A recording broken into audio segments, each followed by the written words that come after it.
Hi everyone and welcome. In this video I'm going to be talking a little bit about the Atom T7V. Now this is a new line of speakers from Atom. They are more of a budget speaker compared to their high-end S range, but they do inherit some of the technology that they've been working on the S range. So from what I've been reading, I believe the waveguide is new. That is this section around the tweeter, and I believe the woofer cones are constructed a little differently. Either way, they're a stunning monitor, especially given their price. So where the costs have been cut is this is not a hand-built cabinet. These are machine-made. There's not a lot to them. Some people said they're really light. They're not that light. And of course, there's not a whole lot on the back either. So we've got high-frequency EQ, low-frequency EQ. Then you've got your volume control, which has no indent, so you just kind of set it by ear and, try to match it as best you can to the other monitor. And you got your analog input here and your RCA. And that's it. So these are a fairly basic monitor in their construction, not going to turn any heads perhaps. But honestly, I think they're built just fine, especially for their price point, and I have no concerns. They do have a nice solid metal backplate, and they're weighty enough and strong enough that I wouldn't be too worried about them surviving a moderate fall. Now I can't well demo them for you, but what I wanted to do is just add my voice to the praise these have been getting. I've heard a lot of speakers, and I've always used the same demo material on all of them. So I like to use, among other things, Sash's Involver album. I find that there's a lot of density and layers on that album. There are lots of different spaces within the mix, different pockets where sounds live. And so it gives you a lot of material to analyze through different speakers to see if they can really pick those things apart, to see what things get lost, what things sound like they're really kind of just sitting in the background and you can't really hear the reverb tail or what kind of sample was used, or what the bass line is really sort of made of. So in particular, I believe it's a second track, Dorset Perception. There's a lot of very interesting elements in there. The bass line is kind of hard to make out on some speakers. It's a bit murky. There's also percussion in the background and acoustic guitars as well that come in later on. And those can be really hard to discern in some speakers because the way they're panned and the sort of effect that's applied to them, which is probably just a slap delay, but it really sets them back a little bit. And I found a lot of speakers, they don't really show you the edges of where those guitars are in the track. These resolve them really, really well. The bass is really, really good on these. I don't want to downplay that, especially with the right material.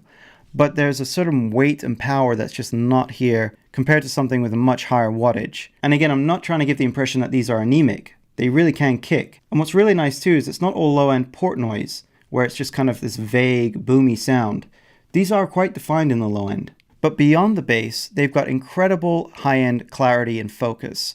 Now those two elements alone make these a very good speaker, but what really, really pleased me about these is the mid-range, the balance here. I feel like the mid-range is neither missing nor extra present. And funny enough, I would perhaps compare them most closely to the KH120s, although they break out of that small speaker enclosure problem that I had with them. So even if your budget is more than $500 for a pair, you should be trying these out in my opinion, because you may find they surprise you with how much they can deliver, and you may find that they outperform much more expensive speakers.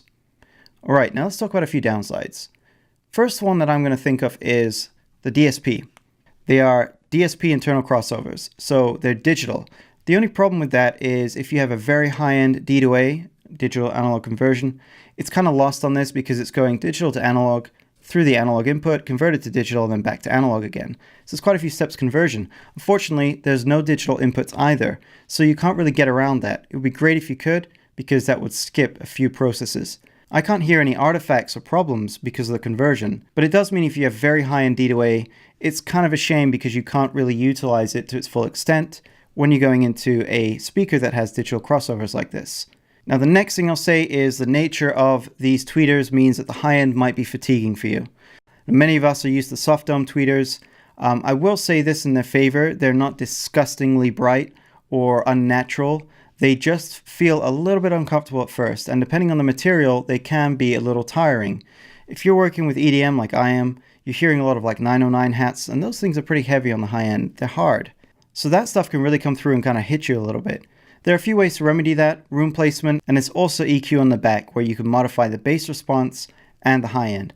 Now, like the bass, I don't want to overstate this, but the high end can weigh on you after a while. Okay, so that's my thoughts on the T7V. Now, just me being me, these are probably not the last set of monitors I'm going to own, but these are going to be serving me for quite a while. But when I do look to upgrade next, I'll definitely be checking out the higher end Atoms, the S series. I expect they're going to extend much higher, have a much weightier low end, and the internal DSP, which is far more complex than this and gives you a lot of control over the EQ, might turn out to be very useful. And then the other kind of speakers I want to try out are the heads, HEDD, and the difference with those is they're a rip and tweeter, new design, and they use analog crossover, but they supply the digital DSP correction via a plugin which you put on your master bus, which I think is quite clever, but it does introduce some latency. Anyway, if you don't know what DSP does, it helps manufacturers align the phase of the drivers, as well as perhaps correct for any issues they have with the cabinet. Right, so I think I've made my point. Fantastic speakers, amazing price. Do check them out if you're in the market. Thank you very much for watching, and I'll see you soon. Take care.